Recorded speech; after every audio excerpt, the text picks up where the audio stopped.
తాకట్లో ఉన్న మీ బంగారాన్ని విడిపించి ఆ రోజు ఆన్లైన్ రేటుకి కొంటాం. Sharma gold company. నమస్తే, వెల్కమ్ టు సుమన్ టీవీ. నేను గిరిజ. ఇవాళ మనతో పాటు ప్రముఖ జ్యోతిష, వాస్తు పండితులు, జ్యోతిష శిక్షణ నిపుణులు, లలితాదేవి ఉపాసకులు బ్రహ్మశ్రీ నానాజీ పట్నాయక్ గురుగారు ఉన్నారు. వారితో మాట్లాడేద్దాం. గురుగారు నమస్కారం. శ్రీమాత్రే నమః. గురుగారు, 2025 నూతన సంవత్సరం వచ్చేస్తుంది కదా గురుగారు. మరి గ్రహ గమనం ప్రకారం గనక చూసుకుంటే ఏ రాశి వారికి రాజయోగం పట్టబోయే అవకాశాలు ఉన్నాయంటారు గురుగారు? తప్పకుండా అమ్మా. ఫస్ట్ ఆఫ్ ఆల్ రాజయోగము అనే దానికి కొన్ని కాంబినేషన్స్ ఆఫ్ ప్లానెట్స్ ఉంటాయి. ఇది ఎవరెవరు ఇస్తారు అంటే ధనాధిపతి లేదా లాభంలో ఉండేటువంటి గ్రహాలు, పంచమంలో ఉండేటువంటి గ్రహాలు, భాగ్యంలో ఉండేటువంటి గ్రహాలు, ఇట్లా కొన్ని ఉన్నాయి. దశమంలో ఉండే గ్రహాలు ప్రధానంగా. ఇది జన్మజాతకంలో combinations of permutations and combinations అని ఉంటుంది. అంటే 2, 11 అధిపతులు కలిసి ఉన్నారా, 2, 5 అధిపతులు కలిసి ఉన్నారా, 2, 9 అధిపతులు కలిసి ఉన్నారా, లేకపోతే 5, 11 కాంబినేషన్ ఉందా అనేటువంటిది శుభగ్రహాలతో ఏర్పడినప్పుడు పర్సనల్ చార్ట్లో మనం రాజయోగాస్ చూస్తాం. మరి ఇది పర్సనల్ చార్ట్ వరకే ఉంటుందా, లేకపోతే గోచారంలో ఏవైనా గ్రహాలు వచ్చినప్పుడు రాజయోగాన్ని ఇస్తాయా అంటే, ఫస్ట్ ఆఫ్ ఆల్ మనకి ఎప్పుడు కూడా జూపిటర్ 2వ స్థానము గివ్స్ గుడ్ రాజయోగ, లేదా 11th లార్డ్ డే 2nd హౌస్లోకి జూపిటర్ వెళ్తే దట్ ఈస్ ఆల్సో రాజయోగ. అందులో ప్రధానంగా మనకి మే వరకు మేషం వారికి కొంత రాజయోగం అనేది ఇస్తుంది. ఎందుకు అంటే లాభస్థానంలో శని ఉన్నాడు అండ్ 2వ స్థానంలో గురువు ఉంటాడు.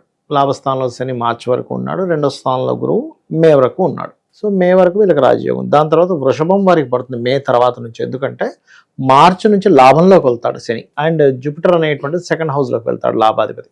సో మీకు మే నుంచి వృషభం వారికి ఎక్కువ రాజయోగం పట్టబోతుంది. అదేవిధంగా ఇంకా ఏ గ్రహాలకి ఎక్కువ రాజయోగం ఉంటుంది అని చెప్పి చూసుకున్నట్లయితే, ఫస్ట్ ఆఫ్ ఆల్ మనకి మిగతావన్నీ చిన్న చిన్న ప్లానెట్స్, అయితే రాహు కానీ కేతువు కానీ ఇవన్నీ. అయితే ఏ ప్లానెట్ వల్ల రాజయోగం పడుతుందో దాని మూలంగా వాళ్ళకి యోగం ఉంటుంది. ఇందాక మనం చెప్పుకుంది సాటర్న్ అండ్ జూపిటర్ గురించి మాట్లాడుకున్నాం. ఇప్పుడు కొన్ని పాపగ్రహాలు కనుక 3, 6, 11 స్థానాల్లో ఉంటే కూడా రాజయోగం. అలా 3, 6, 11 స్థానాల్లో ఉండేటువంటి గ్రహాలు ఏమిటి తీసుకుంటే, కర్కాటకం వారికి మే వరకు 3లో ఉంటున్నాడు కేతువు. అది ఒక రకంగా మీకు ఏదైనా కమ్యూనికేట్ చేసేటువంటి విషయాల్లో ఏదైనా కొన్ని అనుకోకుండా మ్యాజికల్గా కొన్ని అగ్రిమెంట్స్ అవ్వడం లాంటిది ఇస్తుంది. కాకపోతే 3లో కేతు ఉన్నప్పుడు కొంచెం అగ్రిమెంట్ చేసేటప్పుడు కూడా చూసుకొని చేయాలి. అంటే ఏదైనా అగ్రిమెంట్ మీడియేటింగ్ ద్వారా రాజయోగాన్ని ఇస్తాడు. అక్కడ మీకు దేనివల్ల రాజయోగం అనేది కూడా మనం పట్టుకోవాలి. ఇక్కడ ఎలా అంటే చూడండి, మనం కొన్నిసార్లు వింటూ ఉంటాం, ఏమంటే అసలు జస్ట్ ఒక ఫోన్ కాల్ మధ్యలో ఉన్నాడండి, అసలు అంత పెద్ద ల్యాండ్ అమ్ముడుపోవడం వల్ల ₹1,00,00,000 వచ్చేసే అతనికంట. ఒక ఫోన్ కాల్ ఒక సామాన్య మానవుడు ₹1,00,00,000 సంపాదించాలంటే ఇట్ టేక్స్ సమ్ ఇయర్స్, కొన్ని ఇయర్స్ కష్టపడి రూపాయి దాచుకుంటే ₹1,00,00,000 చూడగలుగుతాడు. అలాంటిది జస్ట్ కొన్ని నిమిషాల పాటు లేకపోతే కొన్ని గంటల పాటు ఒక ట్రాన్సాక్షను, ఒక మాట్లాడడం, ఒక మనిషిని కల్పించడం ద్వారా ₹1,00,00,000 సంపాదిస్తాడు ఒక వ్యక్తి. అది 3వ స్థానం రాజయోగం వల్ల వస్తుంది. అలాంటివి ఎప్పుడైనా ఏదైనా పాపగ్రహం 3లోకి ఎంటర్ అయినప్పుడు గోచారంలో జరుగుతూ ఉంటుంది. అది మే వరకు కర్కాటకం వారికి కొంత వర్తిస్తుంది. అలాగే మనకి రాహు 11లో ఉంటే కూడా కొంతవరకు రాజయోగం. ఎవరికి ఉన్నాడు ఇప్పుడు రాహు? ప్రజెంట్ వృషభం వారికి కూడా ఉన్నాడు. అంటే వృషభం వారికి రాహు 11, శని 11లోకి రాబోతున్నాడు, గురువు 2లోకి రాబోతున్నాడు మే నుంచి. కాబట్టి ఈ మే నుంచి ఎక్కువ రాజయోగం వృషభం వారికి మే నుంచి స్టార్ట్ అవుతుంది. రాజయోగం అనేటువంటిది ఎక్కువగా చూపిస్తుంది అక్కడ. అలాగే రాజ్యగ్ర స్థానాలు కూడా మనకి తీసుకుంటే కనుక శని కూడా ఎట్లాగో దశమంలోకి వెళ్తున్నాడు. సో అది. ఇక మిగతా అంశాలు కనుక చూసుకున్నట్లయితే ఇక్కడ మనకి గురువు మనకి 11లోకి మే నుంచి సింహరాశి వారికి కూడా 50% యోగిస్తుంది రాజయోగం. కాకపోతే సింహరాశి వారికి అష్టమంలో శని ఉన్నాడుగా, ఇప్పుడు నెక్స్ట్ అష్టమంలో శని రాబోతున్నాడు కాబట్టి మనం 50% అనుకున్నాం. ఇప్పుడు అదే విధంగా మనకి కుంభం వారికి తీసుకుంటే ఏలినాడు శని అయిపోయి ధనస్సులోకి వెళ్ళిపోతుంది శని. కాకపోతే పంచమంలో గురువు ఉన్నాడు. పంచమ గురువు కూడా కొంతవరకు యోగాన్ని ఇస్తాడు. ఎందుకు ఇస్తాడు అంటే, ఎప్పుడైనా పంచమ గురువు ఉన్నా లేదా పంచమ స్థానాన్ని గురువు చూస్తున్నా వీళ్ళు ఆలోచించే విధానం వల్ల రాజయోగం వస్తుంది. ఇప్పుడు రకరకాలు ఉంటాయమ్మా రాజయోగాలు. ఎలా అంటే చూడండి, ఒక వ్యక్తి గుడ్ లుకింగ్ ఉన్నాడు, ఆయన సినిమా ఫీల్డ్లోకి వెళ్తే అదే రాజయోగం. అంతే కదా.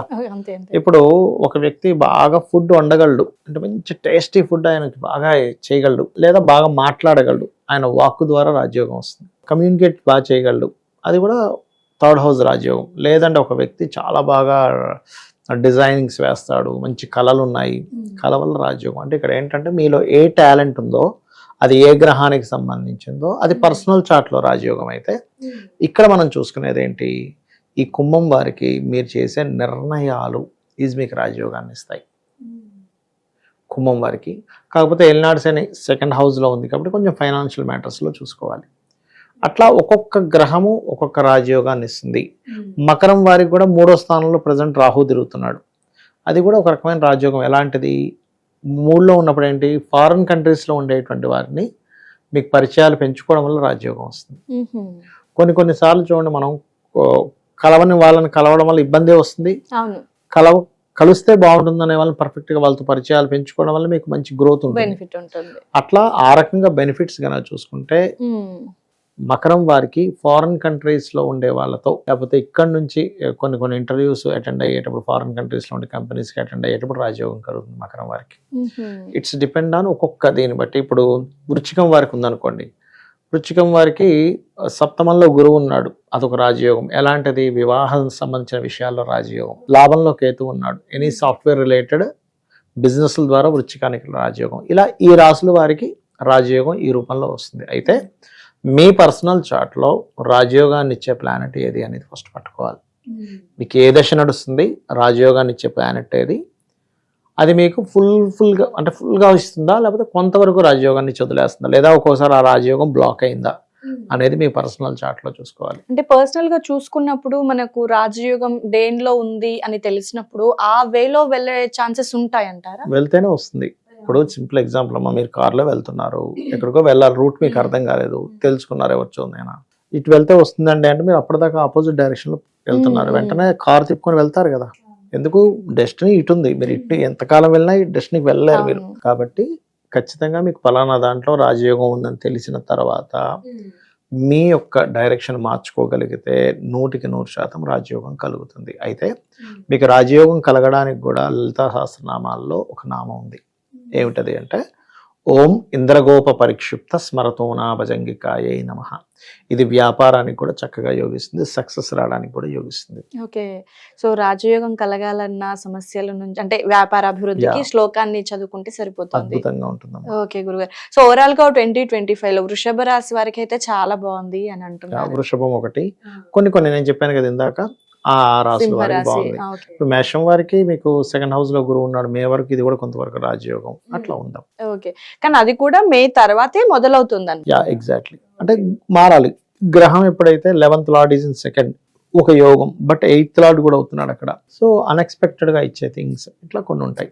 ప్లస్ వాళ్ళ పర్సనల్ చార్ట్ లో ఉండేటువంటి గ్రహస్థితి, వీటన్నిటిని మనం చూసుకోవాలి. ఓకే గురుగారు, చాలా చక్కటి విశ్లేషణతో అంటే 2025 లో ఎవరికి ఎలా ఉంది అనేది చాలా మంది కూడా చాలా క్యూరియాసిటీతో వెయిట్ చేస్తూ ఉంటారు.